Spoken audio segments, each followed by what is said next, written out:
20 हलकों का या 20 पोलिंग स्टेशन का किस तरह से मान लूं रीपोल पे पूरे डस्का का वोट छीना गया। पूरे डस्के का इलेक्शन दोबारा होगा और इलेक्शन कमीशन से मैं ये रिक्वेस्ट भी करती हूं कि जो भी जिम्मेदारान हैं, चाहे वो IB के ऑफिसर्स हैं, चाहे वो किसी और इदारे के ऑफिसर्स हैं, उन सबको के खिलाफ एक्शन लिया जाए। जो लोग ये कह रहे हैं ना कि लोकल सतह की धांधली हुई थी, तो ऐसा हरगिज नहीं हुआ था। एजेंसीज इन्वॉल्व थी जो इमरान खान वोट चोर के नीचे आती हैं। मैं सिर्फ ये इंतजार कर रही हूँ कि ECP के पास क्या क्या सबूत हैं वो सामने आए, ये खुद सच बता दें, वरना वो हकायक मुझे अवाम के सामने लाना पड़ेंगे। अगर ये चीजें एक्सपोज न की तो ये मैं कर दूंगी। अस्सलाम वालेकुम, मैं हूं मुनीज़े जहांगीर। आप देख रहे हैं प्रोग्राम स्पॉटलाइट। नाज़रीन, हालिया ज़िमनी इंतखाबात के बाद डस्का में होने वाला इलेक्शन अब मुतनाज़े हो गया है। इलेक्शन कमीशन ऑफ पाकिस्तान ने अपने एलामिया में इलेक्शन की शफाफियत पर सवालात उठा दिए हैं। इलेक्शन कमीशन ऑफ पाकिस्तान के मुताबिक रिटर्निंग अफसर ने इतला दी कि 20 पोलिंग स्टेशंस के नतायज में रद्दो बदल का खदशा है, लिहाजा मुकम्मल इंक्वायरी के बाद हल्का का जो गैर हतमी नतीजा है वो जारी करना मुमकिन ही नहीं है। नून लीग इस पूरे हल्के में री पोलिंग चाहती है, जबकि वजीर आजम की तरफ से 20 पोलिंग स्टेशंस पर री पोलिंग की आमादगी जाहिर की गई है। अब यह मामला इलेक्शन कमीशन में है, जहां इस हल्के के हवाले से कल अहम समाअत है। इसी मामले पर बात करने के लिए हमने दावत दी है डॉक्टर फिरदौस आशिक अवान, जो जल्दी हमें ज्वाइन करेंगी, और वो वजीर आला की पंजाब की मावने खसूसी भी हैं, मावने खसूसी बराए इत्तलात। सेनेटर मुसद्दिक मलिक साहब हमें ज्वाइन कर रहे हैं लाहौर से, उनका ताल्लुक नून लीग से है, वो सेनेट की कमेटी बराए लॉ एंड जस्टिस के मेंबर हैं। और इधर स्टूडियोज के अंदर हमारे साथ हैं हैदर जमान साहब, हैदर जमान कुरैशी साहब, जिनका ताल्लुक पाकिस्तान पीपल्स पार्टी से है और वो फॉर्मर फाइनेंस सेक्रेटरी हैं। सबसे पहले मुसद्दिक साहब, आपकी जानिब आऊंगी। ये जो री पोलिंग का आपने कहा है और आपने ये भी इल्जाम लगा दिया डॉक्टर फिरदौस आशिक अवान के ऊपर, जो अजमा साहिबा ने लगाया है, अजमा बुखारी ने, उन्होंने कहा कि डॉक्टर फिरदौस आशिक अवान साहिबा जो पोलिंग रिटर्निंग ऑफिसर्स थे, पोलिंग स्टाफ जो था, प्रिजाइडिंग ऑफिसर्स, वो जब गायब हुए तो पता ये चला कि फिरदौस आशिक अवान साहिबा इनको एक फार्म हाउस पे ले गई हैं और वहां पे कई घंटों तक इनको रखा गया और फिर 6 बजे ये आए और ये पोलिंग स्टाफ और जो जितने भी उनकी वोट्स थे उनके साथ वो सामने आए। ये दुरुस्त है? और क्या आपके पास इंफॉर्मेशन है, एविडेंस है इसके बारे में? जी, मेरी अजमा साहिबा से इस मामले में कोई गुफ्तगू नहीं हुई। उनके पास कोई होगी, सबूत होगा जिसकी वजह से उन्होंने ऐसा कहा, लेकिन मेरे पास इस मामले पे कोई इंफॉर्मेशन नहीं है। लेकिन जो मेरे पास इंफॉर्मेशन मौजूद है, जो आपके सामने भी मौजूद है, वो वीडियो क्लिप्स हैं, चाहे वो कराची हो चाहे वो डस्का हो, जहां पे कैंडिडेट्स, वहां पे लीडर ऑफ द ऑपोजिशन, वो ऑटोमेटिक असॉल्ट राइफल्स, क्लशनकॉफ लेके मुख्तलिफ पोलिंग स्टेशंस में जा रहे हैं और यहाँ पे जो मेंबर हैं मन्ने के, उनके 7 गार्ड्स खड़े क्लशनकोफ से फायरिंग कर रहे हैं और उनके चेहरे के ऊपर एक फातिहाना मुस्कुराहट है। लगता है ऐसे है कि वोट के जरिए तो जीतेंगे नहीं तो बंदूक के जरिए जीत कर आते हैं। तो मेरे ख्याल में दूसरी चीज ये मद्देनजर रखिए कि वो जगहें, वो पोलिंग स्टेशंस जहां पे फायरिंग नहीं हुई थी, वहां पे आपने देखा कि खवातीन रो रही हैं, वावेला मचा रही हैं, 5 घंटे 6 घंटे पोलिंग बंद रखी गई, यानी उसका कोई जवाब नहीं, वहां तो फायरिंग भी नहीं हुई। तो किस वजह से पोलिंग स्टेशंस बंद कर दिए गए, किस वजह से वोट नहीं डलने दिए? उसके अलावा फिर आपने देखा कि मगरिब के बाद अल्लाह की तरफ से वो रात की तारीकी के अंदर जो लोग बाहर निकले तो भग से गायब हो गए।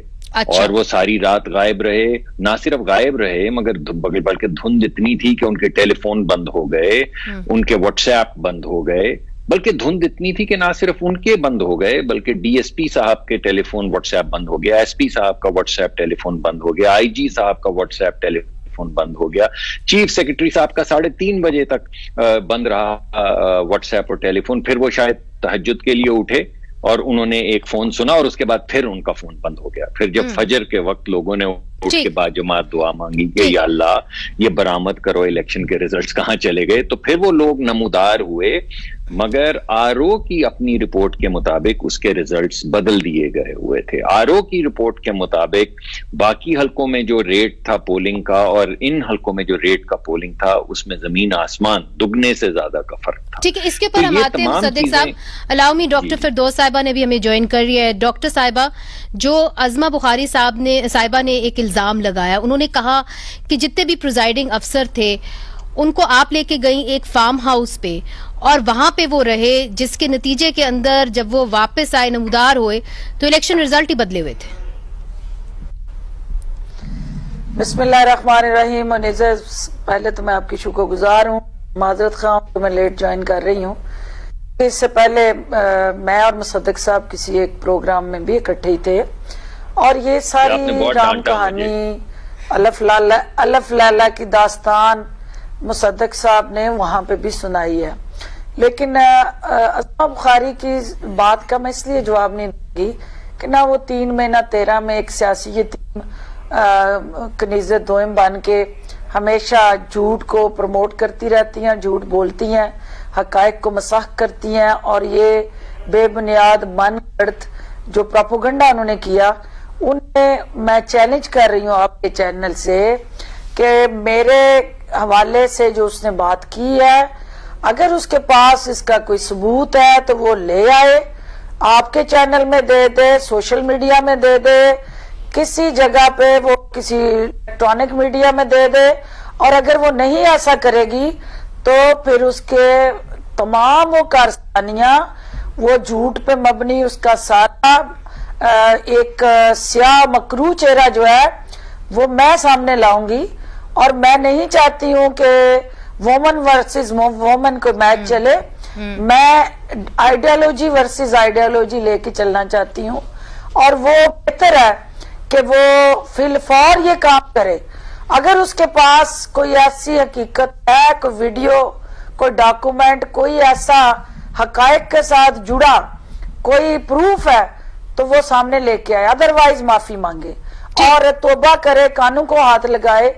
वरना आपको पता है कि सियासी बोनों का और सियासी यतीमों का इलाज मुझे अच्छा करना आता है और एक सर्जन होते हुए मुझसे बेहतर इन यतीमों की सर्जरी कोई नहीं करेगा। फिर अच्छा, दूसरी बात जो मगर देखिए, एक बात आपने अच्छी कर दी कि आप नहीं चाहती कि वुमन वर्सेस वुमन हो, ये अच्छी बात है। हैदर जमान साहब भी बैठे हुए हैं, आप उनकी भी आपा हैं, तो मुसद्दिक साहब ने कहा कि उन्होंने डांट दिया तो आपा का एक बात उसमें कहना चाहती हूँ। हाँ, नहीं, मैं अभी जो बात इन्होंने की ना, देखिए रिकॉर्ड को दुरुस्त रखना बड़ा जरूरी है। मेरा इनके साथ एहतराम का रिश्ता, दोनों मेरे भाई हैं और मैं ये समझती हूँ कि हर एक का अपना एक नजरियाती फॉलोइंग है और वो अगर समझते हैं कि उनकी जमात का जो मौकफ है वो दुरुस्त है तो उसका दिफा करना उनका हक है।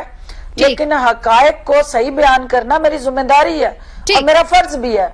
बात यह है कि जो इन्होंने कहा कि जो 75% रिजल्ट और उन 20 पोलिंग स्टेशन के हवाले से आरओ की स्टेटमेंट, वो आप उस पूरी स्टेटमेंट को आता सुना रहे हैं मुसद्दिक भाई, उसको पूरा सुनाएं, क्योंकि अगर कोई उस हवाले से धांधली, कोई वहां उसके साथ जुड़ा कोई ऐसा हुकूमती इंजीनियर्ड फार्मूला या कोई फैब्रिकेटेड रिजल्ट या वहां मैनिपुलेशन, अगर कोई ऐसा सबूत है तो इलेक्शन कमीशन में ये क्यों नहीं लेके गए। देखिए, इसके ऊपर फिरदौस साहिबा, चूंकि हम ये कवर करते रहे इलेक्शन कमीशन के अंदर, आपा ये जो प्रेस रिलीज है इलेक्शन कमीशन की वो भी हमारे सामने है। हैदर जमान साहब, आपकी जानिब आऊंगी।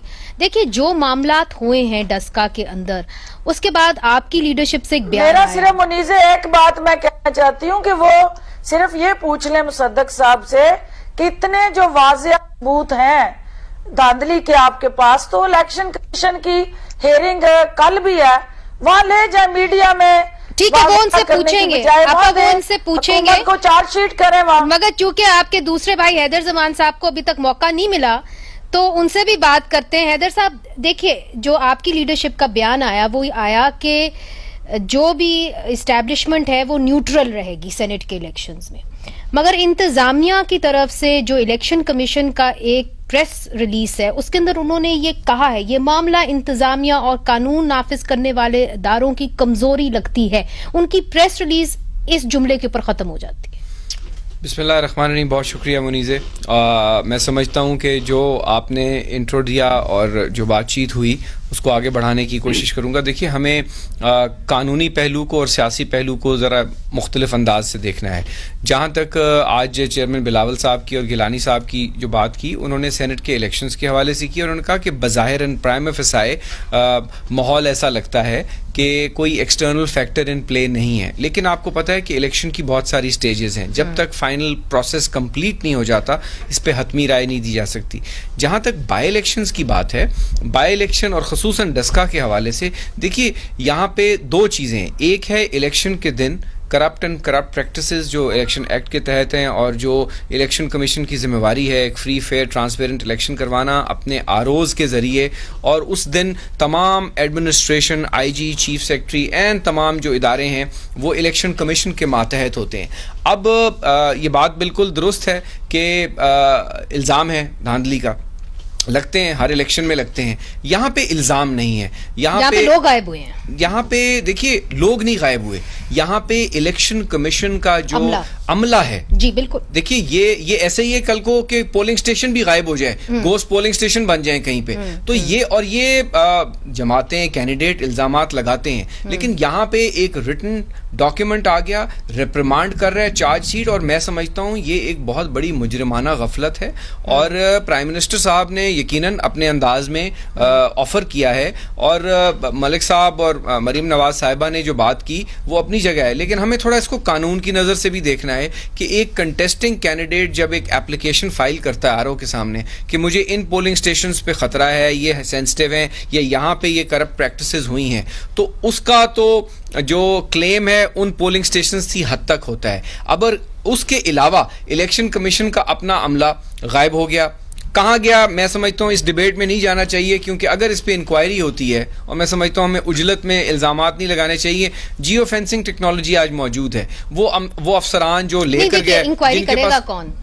देखिए, मेरे ख्याल में इलेक्शन कमीशन कर रहा है, इलेक्शन कमीशन कर रहा है, किसके जरिए करेगा? इलेक्शन कमीशन अगर इंक्वायरी करेगा तो पुलिस के जरिए करेगा ना, लोकल इंतजामिया के जरिए करेगा, है ना। बिकॉज आपको पता है इलेक्शन का जो अमला होता है, हमने भी इलेक्शन लड़े हैं, इलेक्शन का अमला पोलिंग स्टेशन के ऊपर पहुंचाया और वहां से जो ले जाया जाता है वो उसमें पुलिस की मावनत शामिल होती है, रेवेन्यू अफसरान की मावनत शामिल होती है, क्योंकि देखिए ये इनके पास अपनी मशीनरी तो होती नहीं है, आपको रिलाय करना पड़ता है। फिर इंक्वायरी कौन करेगा? ये तो अब इलेक्शन कमीशन, देखिए उनके पास कॉन्स्टिट्यूशनल ऑफिस है, वो पूरी इंक्वायरी करवा सकते हैं, वो कमिशन की कॉन्स्टिट्यूशन की दरखास्त भी दे सकते हैं। किसके जरिए करवाएंगे? प्रॉब्लम जहां पे आ रहा है, मैं अगर बात मुकम्मल कर लूं कि ये जियो फेंसिंग से पता चल जाएगा। मनीष, एक हैदर की इस बात से सिर्फ ये कह दूं कि अज़मा बुखारी को एक और आप ऑफर दे दे कि जियो फेंसिंग से उस वक्त इन प्रिजाइडिंग ऑफिसर्स के मोबाइल और मेरे मोबाइल की भी लोकेशन निकलवा ले। यकीनन मैं वही बात कर रहा हूँ। चलिए ये बात मुकम्मल करने पे शर्मिंदगी हो।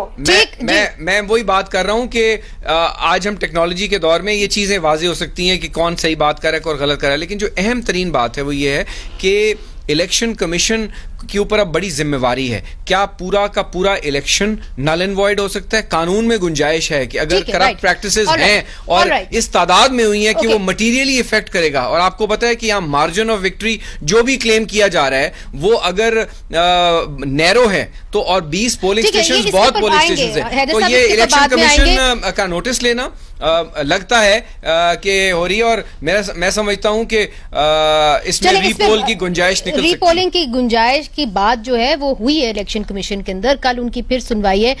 मुसद्दिक साहब, जो फिरदौस आपा बात कर रही हैं वो ये कहती हैं कि अगर आपके पास शायद हैं इस इलेक्शन के हवाले से तो वो आप इलेक्शन कमीशन ऑफ पाकिस्तान में क्यों नहीं पेश करते। और अज़मा बुखारी के हवाले से उन्होंने ये कहा है कि अगर उनके पास ठोस शायद है तो सामने लेके आए।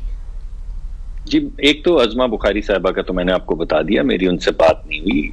मैं अब इस आपके प्रोग्राम के बाद जरूर उनसे कांटेक्ट करके पूछूंगा इन्फॉर्मेशन, और फिर मैं अगले प्रोग्राम में ले आऊंगा वो इन्फॉर्मेशन। लेकिन मुझे मालूम है कि मुसलसल जो शवाहिद सामने आ रहे हैं वो बराबर पेश किए जा रहे हैं इलेक्शन कमीशन में। तो ऐसा तो कतन नहीं है कि इलेक्शन कमीशन में पेश नहीं किए जा रहे।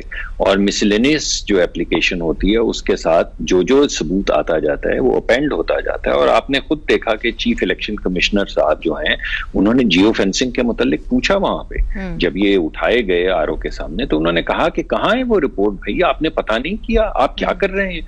हो ये रहा है कि हुकूमत जो है वो खड़ी हो गई है इलेक्शन कमीशन के सामने, और ये मैं समझता हूं कि सबसे बड़ी ट्रेजेडी है कि इलेक्शन कमीशन, जिसको खुद मुख्तार होना चाहिए, जिसका हमें एहतराम करना चाहिए, जिसके पास ये ताकत होनी चाहिए कि वो पुलिस को, स्पेशल ब्रांच को, एजेंसीज को डायरेक्ट कर सके इलेक्शन के दिन में भी और इलेक्शन के फॉलो अप में, उनको इस्तेमाल करे अगर हुकूमत और बिल्कुल टेलीफोन बंद कर दे और इलेक्शन कमीशन को बोले भाग जाओ यहाँ से, तो आप बताइए इस मुल्क में कैसे इलेक्शन होंगे?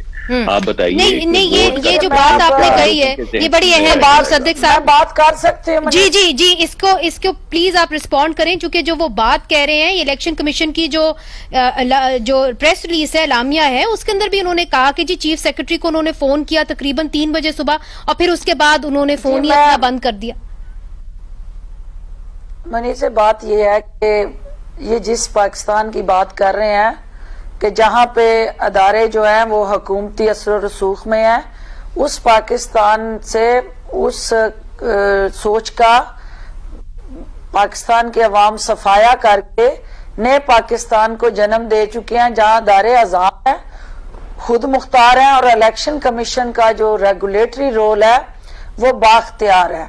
अब बड़ी इंटरेस्टिंग डिबेट ये है कि वही इलेक्शन कमीशन, वही पंजाब की इंतजामिया, वही चीफ सेक्रेटरी, वही पुलिस, वही सारा सहूलतकारी का अमला, तो उस डस्के के साथ वाले हल्के में वजीराबाद में उसी दिन इलेक्शन होता है, तो वहां हर चीज परफेक्ट है, वहां हर चीज A1 है, वहां फुल फैसिलिटेशन है, क्योंकि वहां नून लीग जीत गई है।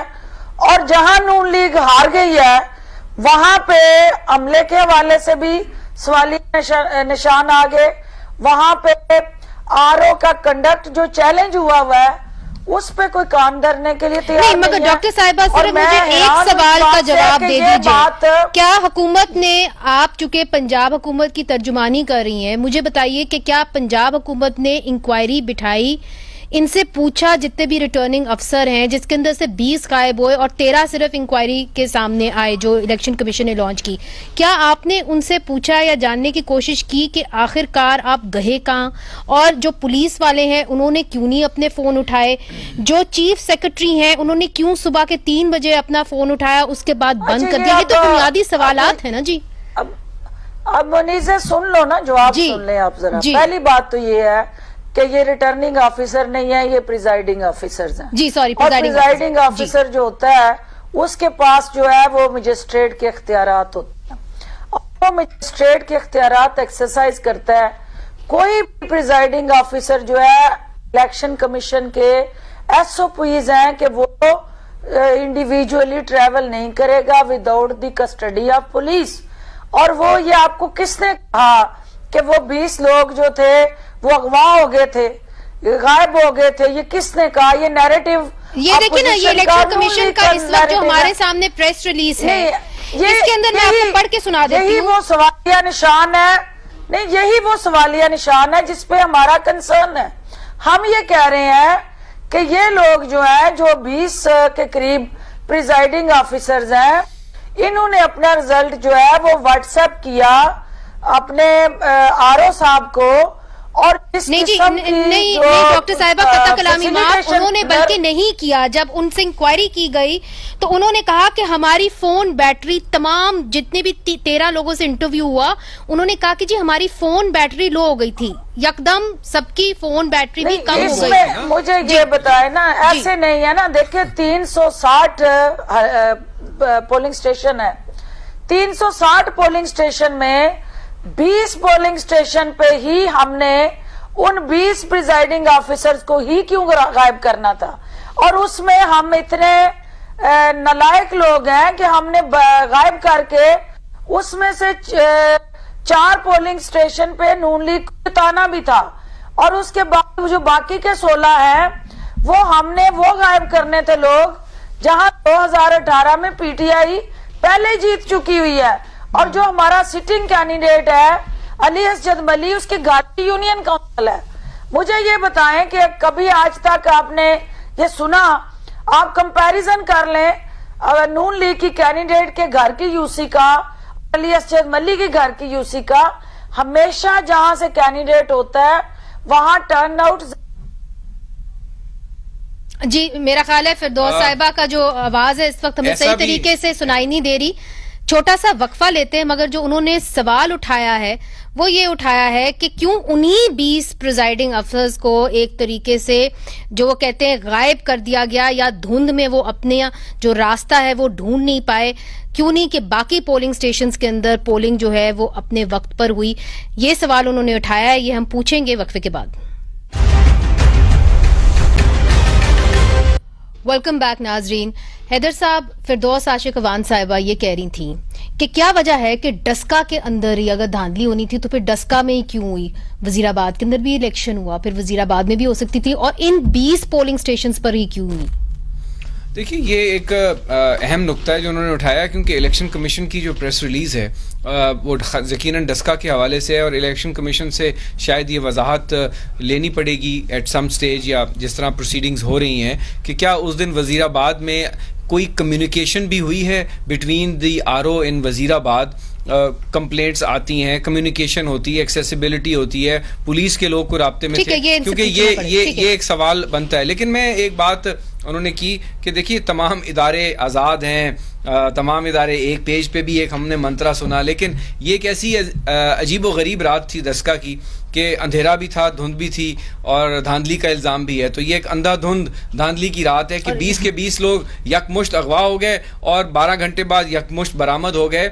देखिए, इलेक्शन कमीशन के रिकॉर्ड की कस्टडी, उसका जो है अकाउंटिंग फॉर, इसका हिसाब तो देना पड़ेगा। लेकिन एक चीज जहां पे शायद पीएमएल नवाज को सोचना पड़ेगा और उनके लीगल एक्सपर्ट्स को, कि अगर पहली स्टेज पे आरओ के सामने कैंडिडेट की दरखास्त एक certain number of polling stations के मुतल्लिक है, तो उसको बाद में 20 के 40 नहीं किया जा सकता। इलेक्शन कमीशन अज खुद तो कर सकता है, लेकिन ये डिमांड कर देना कि पूरा इलेक्शन, उसके लिए मटीरियली सब्सटैंशियल एविडेंस होना चाहिए। Alright, that's a very good point. Mossadegh साहब, ये हैदर साहब कह रहे हैं कि जी आपके पास मटेरियल एविडेंस होना चाहिए। अगर आप कह रहे हैं कि जी 20 पोलिंग स्टेशन या उससे भी ज्यादा पोलिंग स्टेशंस के ऊपर रीपोलिंग होनी चाहिए, मगर मेरा इसके साथ एक सवाल जोड़ लीजिए कि अगर तहकीकात का मुतालबा होता है तो फिर तहकीकात कौन करेगा? अगर इलेक्शन कमीशन के पास ऑलरेडी उनकी प्रेस रिलीज के अंदर उन्होंने कह दिया कि जो वहां पे लोकल इंतजामिया है उनको इस मामले को सही तरीके से देखना चाहिए, वो फेल हो गए, कमजोरी थी उनकी।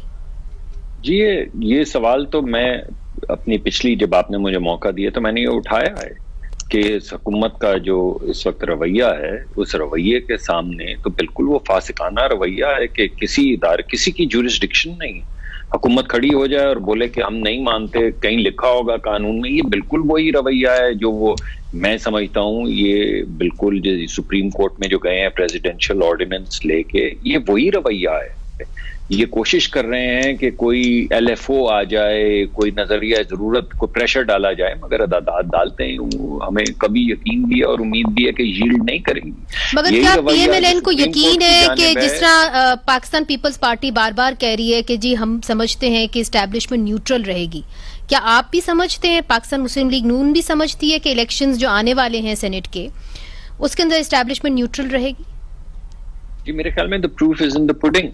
आपने देखा वो इलेक्शन जो चीफ, जो सेनेट के चेयरमैन का इलेक्शन हुआ, और अभी हैदर साहब ने भी यही कहा कि अभी तो there is many a slip between the cup and the lip.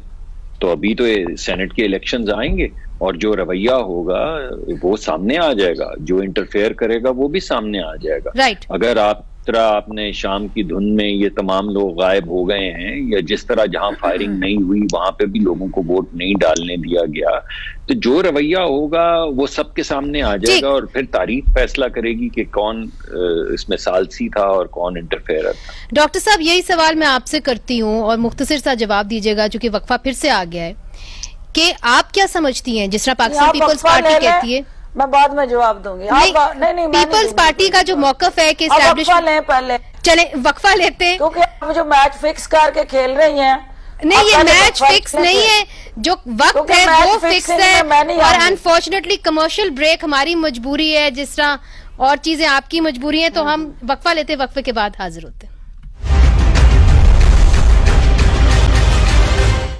Welcome back नाजरीन, स्पॉटलाइट है डस्का के इलेक्शन के ऊपर। डॉक्टर साहिबा, ब्रेक से पहले भी मैंने आपसे पूछा कि क्या आपको भी लगता है कि जिस तरह पाकिस्तान पीपल्स पार्टी कहती रही है और कह रही है अब कि जो आने वाले सेनेट के इलेक्शंस हैं उस पर एस्टैब्लिशमेंट जो है वो न्यूट्रल रहेगी? न्यूट्रल रहेगी जी?